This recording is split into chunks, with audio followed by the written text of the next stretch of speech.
Here, I'll start off with this one. Are we rolling? Nice rat. Thanks, man. That's my nickname is the Rat King. Oh, yeah. So that's kind of... Do you have a Do nickname? you know what a rat king is? Huh? Do you know what a rat king is? Uh-uh. Oh, my God. It's a terrible story. There is a rat king. Uh-uh. Well, this is the theory now. I don't know if people ever did this. So imagine your village is full of rats. Oh, yeah. Okay, so now you go catch 10 rats. He's like, oh, yeah, I can imagine. What is that response? He's like, oh, I can imagine a village full of rats? Always. I'm always imagining that. You know?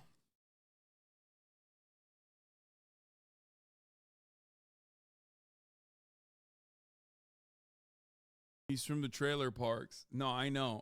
He's he's from Louisiana. It checks out. Man, even the fucking rats don't want to be in Louisiana. He's not talking about rats. In Louisiana, they got something bigger, okay? What is it called? The fuck is that thing that the cops have to shoot down there? It's not even yeah, nutria. It sounds like a food. Yeah, they're like, they're gigantic, dude. Rats. Okay. You throw them in a pit. Okay. Soon, there is one rat because he gets all the other rats. He's a champ? Then you throw 10 more rats in there. Soon there's one rat. You do that 3 or 4 times. Then you take the remaining rat and you let him go. And soon there are no rats in the village. Really? That's the theory. Wow. So it was like the toughest of them all. Yeah, and then he learns to eat rats. Wow. Are we rolling? Nice rat. Pretty sure that's not a thing. I don't think that that's how that works, because pest control would be dramatically different if that was the case. David C. Bell says, this is from Skyfall. Jordan Peterson is half remembering the villain monologue from the movie Skyfall and confidently retelling it as a historical fact, and that pretty much sums up how he gets most of his information. That's not fair. The winner of Rat Bracket 1 is going to be tired when the next 10 rats get in there.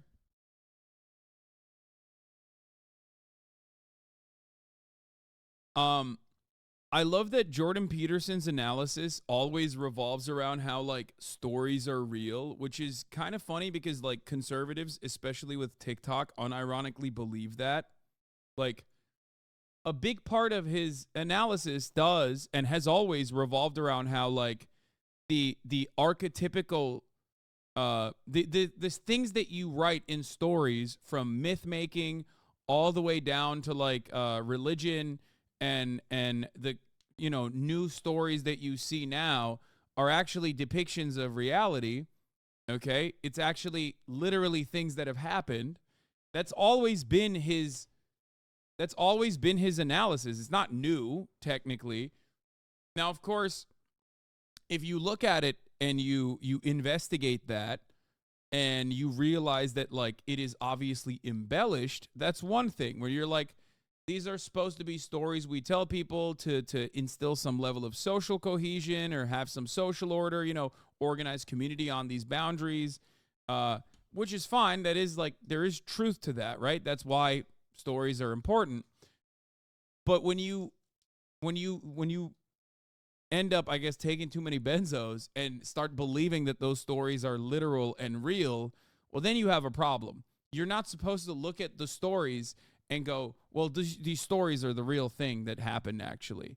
You're not supposed to do that. You're supposed to go, what is this story pointing to, or what is the purpose of retelling this story? Okay? Not vice versa. You're not supposed to flip the damn thing and be like, what historical fact am I learning from this Rat King story, and should I explain it to others as though it's real?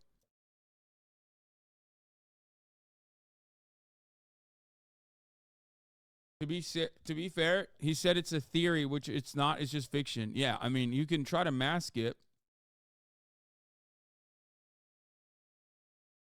You can mask it and be like, this is what people are theorizing.